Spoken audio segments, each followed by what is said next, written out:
ఆంధ్ర రాష్ట్ర పరిస్థితి చూస్తే శ్రీశైలంలో మన పరిస్థితి ఏమిటి అని అంటే ఫుల్ రిజర్వాయర్ లెవెల్ 881 అడుగులు అయితే 885 అడుగులు ఫుల్ రిజర్వాయర్ లెవెల్ అయితే ఆంధ్ర రాష్ట్ర పరిస్థితి ఏంటంటే 834 అడుగుల్లో మల్యాల దగ్గర ఒక చిన్న లిఫ్ట్ 0.33 టీఎంసీ 0.3 టీఎంసీ, ఇంకొక చిన్న లిఫ్ట్ 795 అడుగుల్లో ముచ్చుమర్రి దగ్గర ఇంకొక 0.33 టీఎంసీ, అంతే మన కెపాసిటీ. అక్కడ 8 టీఎంసీలు, ఇక్కడ మన కెపాసిటీ 0.6 టీఎంసీ కెపాసిటీ. అది కూడా 834, 795. 834లో 0.3 టీఎంసీ, 795లో 0.33 టీఎంసీ. ఇది మన capacity. Srisailam reservoir level full reservoir level 885. పోతిరెడ్డిపాడులో నుంచి డిజైన్ డిశ్చార్జ్ మేరకు నీళ్లు బయటికి రావాలి అని అంటే 881 అడుగులు ఉండాలి. నేను అడుగుతా ఉన్నా,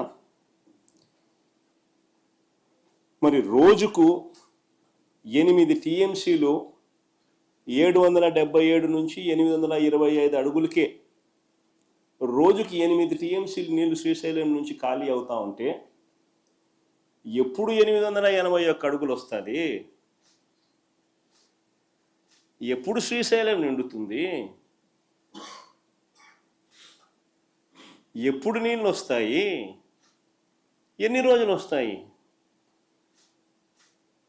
మరి కిందున్న రాయలసీమ అయితేనేమి, నెల్లూరు అయితేనేమి, ఈ ప్రాంతాల పరిస్థితి ఏమిటి?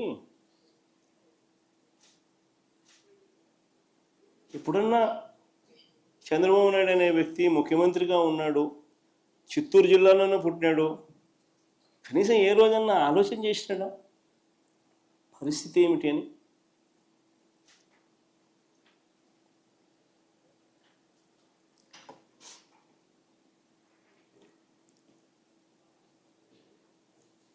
ఇలాంటి విపత్కర పరిస్థితుల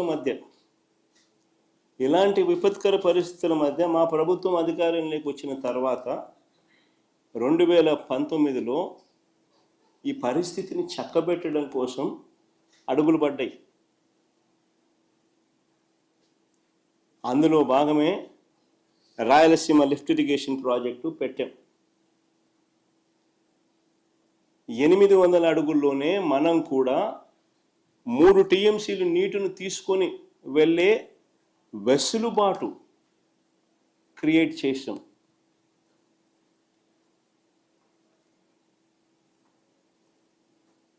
మనం కూడా 800 అడుగుల్లో 3 టీఎంసీల రోజుకు 3 టీఎంసీల కెపాసిటీ నీటిని తీసుకెళ్లే వెసులుబాటును మనం కూడా రాయలసీమ లిఫ్ట్ ద్వారా క్రియేట్ చేసే కార్యక్రమానికి శ్రీకారం చుట్టాం. దాదాపుగా 1000 కోట్లు ఖర్చు పెట్టి పనులు కూడా చకచక పనులు కూడా జరిగాయి.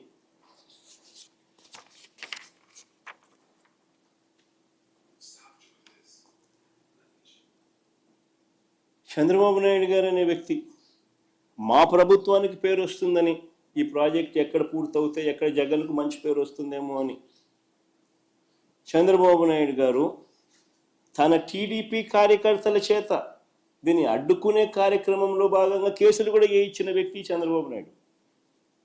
తెలుగుదేశం పార్టీ కార్యకర్తలు తెప్పించినాడు. అది తెలంగాణ నుంచి వాళ్ళ ఏపీలా చంద్రబాబు నాయుడు వేయించినాడు. ఆయన తెలుగుదేశం కార్యకర్తలు. ఎంత దుర్మార్గుడో ఈ మనిషి చూడండి. అయినా సరే రాయలసీమ, దిగువన నెల్లూరు ఈ రైతులకు మేలు చేయడం కోసం తాగునీటి అవసరాలను దృష్టిలో పెట్టుకొని ప్రాజెక్టును ముందుకు కదిలించాం, ముందుకు కొనసాగించాం. ప్రభుత్వం మారిన తర్వాత దురదృష్టవశాత్తు నిజంగా ఈ ప్రాంతపు రైతన్నల దురదృష్టం ఏమిటి అంటే మా ప్రభుత్వం రాకపోవడం. మళ్ళీ ప్రభుత్వం మారిన తర్వాత ఈ ప్రాజెక్టుకు మళ్ళీ చంద్రగ్రహణం పట్టింది. రహస్య ఒప్పందం చేసుకుని రాష్ట్రానికి, రాయలసీమకు తీరని అన్యాయం చేశాడు చంద్రబాబు నాయుడు. కేవలం జగన్కి ఎక్కడ క్రెడిట్ వస్తుందో అని చెప్పి.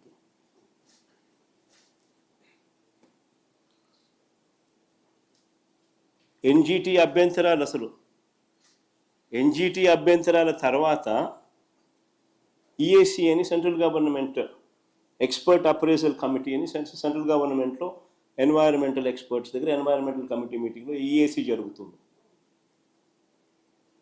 ఈఏసి 3 డేట్స్, నవంబర్ 2024 ఒకసారి సమావేశమైంది, జనవరి మళ్ళీ 2 నెలల తర్వాత జనవరి 2025లో మళ్ళీ సమావేశమైంది, మళ్ళీ మూడోసారి ఫిబ్రవరి 27, 2025 సమావేశమైంది.